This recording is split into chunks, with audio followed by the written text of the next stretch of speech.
ಆತ್ಮೀಯ ಸ್ಪರ್ಧಾರ್ಥಿಗಳೇ, ಸ್ಪರ್ಧಾಚೇತನ ಯೂಟ್ಯೂಬ್ ಚಾನಲ್ಗೆ ತಮ್ಮೆಲ್ಲರಿಗೂ ಸ್ವಾಗತ. ಆತ್ಮೀಯ ಸ್ಪರ್ಧಾರ್ಥಿಗಳೇ, ನಿಮ್ಮ ಒಂದು ಬಹಳ ದಿನಗಳ ನಂತರ ನಿಮ್ಮ ಹತ್ರ ಒಂದು ವಿಚಾರವನ್ನು ಶೇರ್ ಮಾಡ್ಕೋಬೇಕು. ಏನಪ್ಪ ಅಂದರೆ, ನನ್ನ ಭೂಗೋಳ ಚೇತನ ಎನ್ನುವಂಥ ಪುಸ್ತಕ ಸುಮಾರು 1 ತಿಂಗಳ ಹಿಂದೆ ಪಬ್ಲಿಷ್ ಆಗಿದೆ. ಇವತ್ತು ಕರ್ನಾಟಕ ರಾಜ್ಯಾದ್ಯಂತ ನನ್ನ ಪುಸ್ತಕ ಹೆಚ್ಚು ಎಲ್ಲ ಸ್ಪರ್ಧಾರ್ಥಿಗಳ ಕೈ ಸೇರಿದೆ.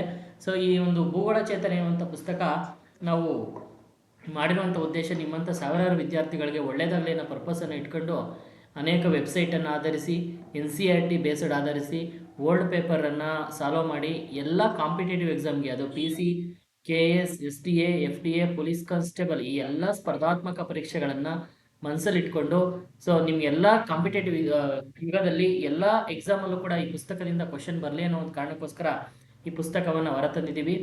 ಈ ಪುಸ್ತಕ ವಿಶೇಷವಾಗಿ ಏನಿದೆಯಪ್ಪ ಅಂದರೆ, ಈ ಪುಸ್ತಕದಲ್ಲಿ ವಿಶೇಷವಾಗಿ 4 ಪಾರ್ಟ್ಗಳನ್ನು, ಸುಮಾರು 520 ಪೇಜ್ ಇರುವಂಥ ಪುಸ್ತಕದಲ್ಲಿ 4 ಪಾರ್ಟ್ಗಳಿದ್ದಾವೆ. ಅದು ಕರ್ನಾಟಕದ ಭೂಗೋಳ ಆಗಿರ್ಬೋದು, ಭಾರತದ ಭೂಗೋಳ ಆಗಿರ್ಬೋದು, ಪ್ರಪಂಚದ ಭೂಗೋಳ ಆಗಿರ್ಬೋದು, ಪ್ರಾಕೃತಿಕ ಭೂಗೋಳ ಆಗಿರ್ಬೋದು. ಈ 4 ಪಾರ್ಟ್ಗಳನ್ನು ಒಳಗೊಂಡಂತೆ ನಮ್ಮ ಪುಸ್ತಕದಲ್ಲಿ 4 ಪಾರ್ಟ್ಗಳ 520 ಪೇಜ್ಗಳು ನಮ್ಮ ಪುಸ್ತಕದಲ್ಲಿ ನಿಮಗೆ ದೊರೆಯುತ್ತೆ.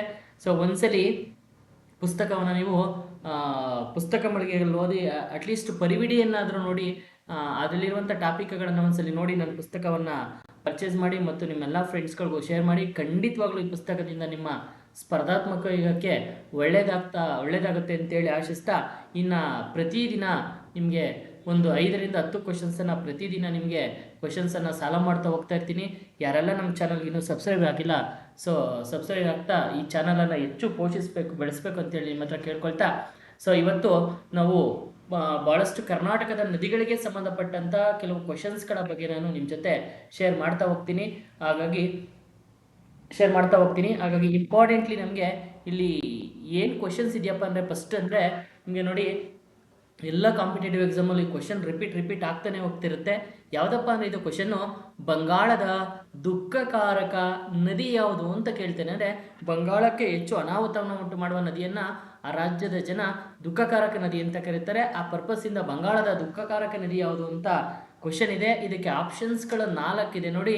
Option A Damodar, option B Ganga, option C Mahakali, option D Hooghly Bharati ಅಂತ ನೋಡಿ. 4 ಸರ್ಕಲನ್ನು ನೀವು ಕಾಣ್ತಾ ಇದ್ರೆ, ಈ 4 ನದಿ ವ್ಯವಸ್ಥೆಯನ್ನು ನೀವು ನೋಡ್ತಾ ಇದ್ರೆ, 4 ನದಿ ವ್ಯವಸ್ಥೆಗಳು ಸಹ ಗಂಗಾ ನದಿಯ ಒಂದು ವ್ಯೂಹದಲ್ಲೇ ರಚನೆಯಾಗಿರುವಂಥ ನದಿಗಳು ಅಂತೇಳಿ ನಾವು ಕನ್ಸಿಡರ್ ಮಾಡಿದ್ರು ಕೂಡ 4 ನದಿಗಳು 4 ವಿಶೇಷತೆಯನ್ನು ಒಳಗೊಂಡಿದ್ದಾವೆ. ಅದರಲ್ಲಿ ಇಲ್ಲಿ ರೈಟ್ ಆನ್ಸರ್ ಬಂದು ಬಂಗಾಳದ ದುಃಖಕಾರಕ ನದಿ ಯಾವುದು, ಬಂಗಾಳಕ್ಕೆ ಹೆಚ್ಚು ಅನಾಹುತವನ್ನು ಉಂಟು ಮಾಡುವಂಥ ನದಿ ಯಾವುದು ಅಂತ ಕೇಳಿದಾಗ ನೀವು ಈಸಿಯಾಗಿ ದಾಮೋದರ ನದಿಯನ್ನು ಸೆಲೆಕ್ಟ್ ಮಾಡಬೇಕಾಗತ್ತೆ. ಯಾಕಂದರೆ ಬಂಗಾಳಕ್ಕೆ ಈ ನದಿಯಿಂದ ಹೆಚ್ಚು ಅನಾಹುತ ಉಂಟಾಗುತ್ತೆ. ಅದಕ್ಕೋಸ್ಕರ ಅಲ್ಲಿನ ಜನ ಇದನ್ನು ಬಂಗಾಳದ ದುಃಖಕಾರಕ ನದಿ ಅಂತ ಕರೀತಾರೆ. ಹಾಗಾಗಿ ಇಲ್ಲಿ ಆಪ್ಷನ್ ಎ ದಾಮೋದರ ಅನ್ನೋದು ರೈಟ್ ಆನ್ಸರ್ ಆಗುತ್ತೆ ಸ್ನೇಹಿತರೆ. ಇದು ಎಲ್ಲ ಕಾಂಪಿಟೇಟಿವ್ ಎಕ್ಸಾಮಲ್ಲಿ ಈ ಕ್ವಶನ್ಸು ಹೆಚ್ಚು ಪ್ರಚಲಿತದಲ್ಲಿರುವಂಥ ಕ್ವಶನ್ಸು. ಹಾಗಾಗಿ ಇದು ನನಗೆ ನೋಟ್ ಮಾಡ್ಕೊಳ್ಳಿ, ನಿಮಗೆ ಮುಂದಿನ ಎಕ್ಸಾಮಿಗೆ ಖಂಡಿತವಾಗ್ಲೂ ಇದು ಯೂಸ್ ಆಗುತ್ತೆ. ಇನ್ನು ಇದಾದಮೇಲೆ ನೆಕ್ಸ್ಟ್ ನಾವು ಮುಂದಿನ ಕ್ವಶನ್ಸ್ ಬಗ್ಗೆ ಮಾತಾಡೋದಾದರೆ ನೋಡಿ, ಇಲ್ಲಿ ಇವತ್ತು ಹೆಚ್ಚು ನಾನು ಗಂಗಾ ನದಿಯ ವ್ಯೂಹದಲ್ಲೇ ಚರ್ಚೆ ಮಾಡ್ತಾ ಇದ್ದೀನಿ. ಇಲ್ಲಿ ಕೋಸಿ ನದಿಯನ್ನು ನೇಪಾಳದಲ್ಲಿ ಏನಂತ ಕರೀತಾರೆ ಅಂತ. ಯಾಕಂದರೆ ಕೋಸಿ ನದಿಯನ್ನು ನಾವು ಸಪ್ತಕೋಸಿ ಅಂತ ಕರಿತೀವಿ ಭಾರತದಲ್ಲಿ, ಕೋಸಿ ನದಿಯನ್ನು ಬಿಹಾರದ ದುಃಖಕಾರಕ ನದಿ ಅಂತ ಕರಿತೀವಿ. ಎಲ್ಲ ಅನೇಕ ಹೆಸರುಗಳಿಂದ ಕರೆಯೋದ್ರಿಂದ ಪರ್ಟಿಕ್ಯುಲರ್ ಆಗಿ, ಯಾಕಂದರೆ ಕೋಸಿ ನದಿ ಎನ್ನುವಂಥ ನದಿ ಗಂಗಾ ನದಿಯ ಎಡದಂಡೆಯ ಉಪನದಿ. ಇದು ಎಲ್ಲುಟ್ಟುತ್ತಪ್ಪ ಅಂದರೆ ನೇಪಾಳದ ಶೇಷಭಂಗ ಶಿಖರದಲ್ಲಿ ಹುಟ್ಟುತ್ತೆ. ಅಲ್ಲಿ ಹುಟ್ಟಿದ್ದು ನೇರವಾಗಿ ಬಿಹಾರದ ಮೂಲಕ ಭಾರತವನ್ನು ಪ್ರವೇಶ ಮಾಡುವಂಥ ಕೋಸಿ ನದಿಯನ್ನು ನೇಪಾಳದ ಜನ ಏನಂತ ಕರೀತಾರಪ್ಪ ಅಂದರೆ, ಇದನ್ನು ಆಪ್ಷನ್ ಎ ನೋಡಿ ಮಹಾಕಾಳಿ ಅಂತ ಕರೀತಾರೆ, ಆಪ್ಷನ್ ಬಿ ದೂದ್ಗಂಗಾ ಅಂತ ಕರೀತಾರೆ, ಆಪ್ಷನ್ ಸಿ ಚಂದ್ರಭಾಗ ಅಂತ ಕರೀತಾರೆ, ಆಪ್ಷನ್ ಡಿ ಅರ್ಣ ಅಂತ ಕರೀತಾರೆ ಅನ್ನುವಂಥ 4 ಆಪ್ಷನ್ಸ್ ಇದೆ. ಹಾಗಾಗಿ ಈ ನದಿಯನ್ನು ನೇಪಾಳದವರು ಏನಂತ ಕರೀತಾರಪ್ಪ ಅಂದರೆ ಆಪ್ಷನ್ ಡಿ ರೈಟ್ ಆನ್ಸರ್, ಅರ್ಣಾ ನದಿ ಅಂತ ಕರೀತಾರೆ. ಆಪ್ಷನ್ ಡಿ ಇದಕ್ಕೆ ರೈಟ್ ಆನ್ಸರ್ ಆಗುತ್ತೆ, ಅರ್ಣಾ ನದಿ ಅಂತ ಕರೀತಾರೆ. ಬಿಹಾರದವರು ಇದನ್ನು ಏನಂತ ಕರೀತಾರೆ ಅಂತ ಏನಾದರೂ ಕೇಳಿದರೆ, ಬಿಹಾರದ ಜನ ಇದನ್ನು ದುಃಖಕಾರಕ ನದಿ ಅಂತ ಕರೀತಾರೆ. ಕಾರಣ ಏನಪ್ಪ ಅಂದರೆ, ಇದು ಅತಿ ಹೆಚ್ಚು ಅನಾಹುತವನ್ನು ಉಂಟು ಮಾಡುತ್ತೆ. ಅದಕ್ಕೋಸ್ಕರ ಇದನ್ನು ದುಃಖಕಾರಕ ಅಂತೇಳಿ ನೇಪಾಳದವ್ರು ಕರೀತಾರೆ.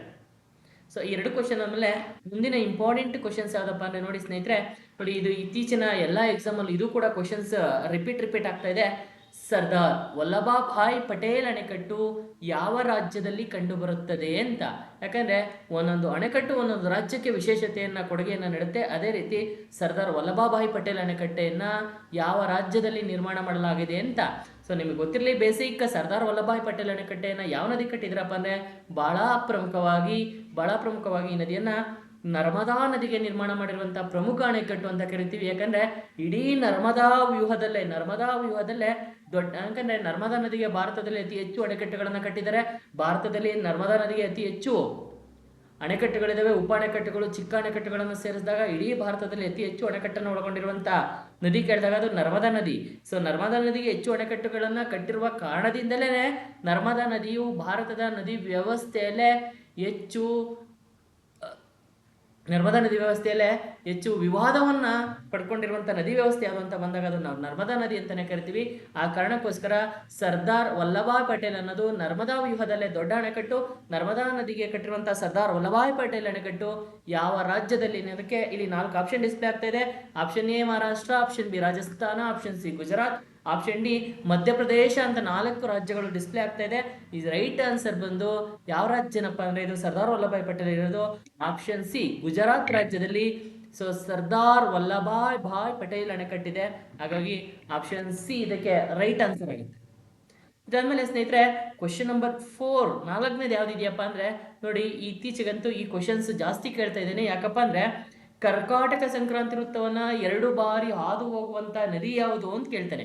ಸೊ ಕರ್ಕಾಟಕ ಸಂಕ್ರಾಂತಿ ವೃತ್ತವನ್ನು 2 ಬಾರಿ ಹಾದು ಹೋಗುವಂಥ ನದಿ ಯಾವುದು ಅಂತ ಬಂದಾಗ ನಿಮಗೆ ಸಹಜವಾಗಿ ನೋಡಿ ನಿಮ್ಗೆ ಕಾಣ್ತಾ ಇದೆ. ಆಪ್ಷನ್ ಎ ದೂದ್ಗಂಗಾ ಇದೆ, ಆಪ್ಷನ್ ಬಿ ಮಾಹಿ ಇದೆ, ಆಪ್ಷನ್ ಸಿ ಗಂಗಾ ಇದೆ, ಆಪ್ಷನ್ ಡಿ ಮೇಘನಾ ಇದೆ. ಇಲ್ಲಿ ಯಾಕೆ ಇದು ಕ್ವಶನ್ ಹೆಚ್ಚಾಗಿ ಕ್ವಶನ್ಸ್ ನಮಗೆ ರೈಸ್ ಆಗ್ತಾ ಇದೆಯಪ್ಪ ಅಂದರೆ, ಸೊ ನೋಡಿ ಪ್ರಪಂಚದ ಪ್ರಧಾನ ಅಕ್ಷಾಂಶ ರೇಖೆ ಯಾವುದಪ್ಪ ಅಂದ್ರೆ ಅದನ್ನು ನಾವು ಸಮಭಾಜಕ ವೃತ್ತ ರೇಖೆ ಅಂತ ಕರಿತೀವಿ. ಇಲ್ಲಿ ಸಮಭಾಜಕ ವೃತ್ತವನ್ನ 2 ಬಾರಿ ಹೋಗುವಂತ ನದಿ ಯಾವುದು ಅಂತ ಕೇಳ್ತಾನೆ, ಕಾಂಗೋ ನದಿ ಅಂತ. ಸೊ ಅದಕ್ಕೆ ಕನ್ಫ್ಯೂಷನ್ ಆಗುತ್ತೆ ಅನ್ನೋ ಒಂದೇ ಒಂದು ಕಾರಣಕ್ಕೋಸ್ಕರ ಕರ್ಕಾಟಕ ಸಂಕ್ರಾಂತಿ ವೃತ್ತವನ್ನು 2 ಬಾರಿ ಅದು ಹೋಗುವಂತ ನದಿ ಯಾವುದು ಅಂತ ಕೇಳ್ತಾನೆ. ಸೊ ಅವಾಗ ನೀವು ಕನ್ಫ್ಯೂಷನ್ ಆಗಬಾರ್ದು. ಅಲ್ಲಿ ಆಪ್ಷನ್ ನಲ್ಲಿ ಖಂಡಿತವಾಗ್ಲೂ ಆ ನದಿ ಇಟ್ಟಿದ್ರೆ ಯಾವ ನದಿ ಇಟ್ಟಿದ್ರು ಪರವಾಗಿಲ್ಲ. ನಾವಿಲ್ಲಿ ದೂದ್ಗಂಗಾ, ಮಾಹಿ, ಗಂಗಾ ಮತ್ತು ಮೇಘನಾ ಎನ್ನುವಂತ 4 ನದಿಗಳನ್ನ ಇಟ್ಟಿದ್ವಿ. ಇದರಲ್ಲಿ ಪ್ರಮುಖವಾದಂತ ಆನ್ಸರ್ ಬಂದು ಯಾವ್ದಾಗಿರುತ್ತಪ್ಪ ಅಂದ್ರೆ ಆಪ್ಷನ್ ಬಿ ಮಾಹಿ ಅನ್ನೋದು ಏನಾಗುತ್ತಪ್ಪ ಅಂದ್ರೆ ಇದಕ್ಕೆ ರೈಟ್ ಆನ್ಸರ್ ಆಗುತ್ತೆ. ಆಪ್ಷನ್ ಬಿ ಮಾಹಿ ನದಿ ಕರ್ಕಾಟಕ ಸಂಕ್ರಾಂತಿ ವೃತ್ತವನ್ನ 2 ಬಾರಿ ಹಾದು ಹೋಗುವ ನದಿ ಅಂತೇಳಿ ನಾವು ಅದನ್ನ ಕನ್ಸಿಡರ್ ಮಾಡ್ತೀವಿ. ಆಪ್ಷನ್ ಬಿ ಇದಕ್ಕೆ ರೈಟ್ ಆನ್ಸರ್ ಆಗುತ್ತೆ. ಸೊ ಕರ್ಕಾಟಕ ಸಂಕ್ರಾಂತಿ ವೃತ್ತವನ್ನ 2 ಬಾರಿ ಹಾದು ಹೋಗುವ ನದಿ ಅಂತೇಳಿ ಮಾಹಿ ನದಿಯನ್ನ ಕರಿತೀವಿ. ಇದಾದ್ಮೇಲೆ ಸ್ನೇಹಿತರೆ ಕ್ವಶನ್ ನಂಬರ್ 4 ಯಾವ್ದಿದ್ಯಪ್ಪ ಅಂದ್ರೆ ನೋಡಿ, ದೂಧ್ಮಾ ಫಾಲ್ಸ್ ಯಾವ ನದಿಯಿಂದ ನಿರ್ಮಾಣವಾಗಿದೆ ಅಂತ. ಅಂದ್ರೆ ಈ ಫಾಲ್ಸ್ಗಳ ಮೇಲೂ ಕೂಡ ಇತ್ತೀಚಿನ ಎಲ್ಲ ಕಾಂಪಿಟೇಟಿವ್ ಎಕ್ಸಾಮ್ ಅಲ್ಲಿ ಇಲ್ಲ ಅಣೆಕಟ್ಟುಗಳ ಮೇಲೆ ಕ್ವಶನ್ ಇರುತ್ತೆ, ಇಲ್ಲ ಫಾಲ್ಸ್ಗಳ ಮೇಲೆ ಕ್ವಶನ್ ಇರುತ್ತೆ. ದೂಧ್ಮಾ ಫಾಲ್ಸ್ ಅನ್ನೋದು ಯಾವ ನದಿಯಿಂದ ನಿರ್ಮಾಣ ಆಗುತ್ತೆ ಅಂತೇಳಿ ಇಲ್ಲಿ ಆಪ್ಷನ್ ಎ ಕೊಟ್ಟಿದ್ದಾರೆ ಕೃಷ್ಣಾ ನದಿ, option B Mahanadi, option C Godavari, option C Chambal ನದಿ ಅಂತ ಕೊಟ್ಟಿದ್ದಾರೆ. ಹಾಗಾಗಿ ಇಲ್ಲಿ ಕೃಷ್ಣಾ ನದಿಯ ಅತಿ ಪ್ರಮುಖವಾದಂಥ ಜಲಪಾತಗಳಿಲ್ವೇ ಇಲ್ಲ, ಮಹಾನದಿಗೆ ಜಲಪಾತಗಳಿಲ್ಲ, ಚಂಬಲ್ ನದಿಗೆ ಜಲಪಾತಗಳಿಲ್ಲ. ಕೃಷ್ಣಾ ನದಿಗೆ ಪ್ರಮುಖ ಅಣೆಕಟ್ಟುಗಳಿದ್ದಾವೆ, ಮಹಾನದಿಗೆ ಪ್ರಮುಖ ಅಣೆಕಟ್ಟುಗಳಿದ್ದಾವೆ, ಚಂಬಲ್ಗೂ ಕೂಡ 4 ಪ್ರಮುಖ ಅಣೆಕಟ್ಟುಗಳಿದ್ದಾವೆ.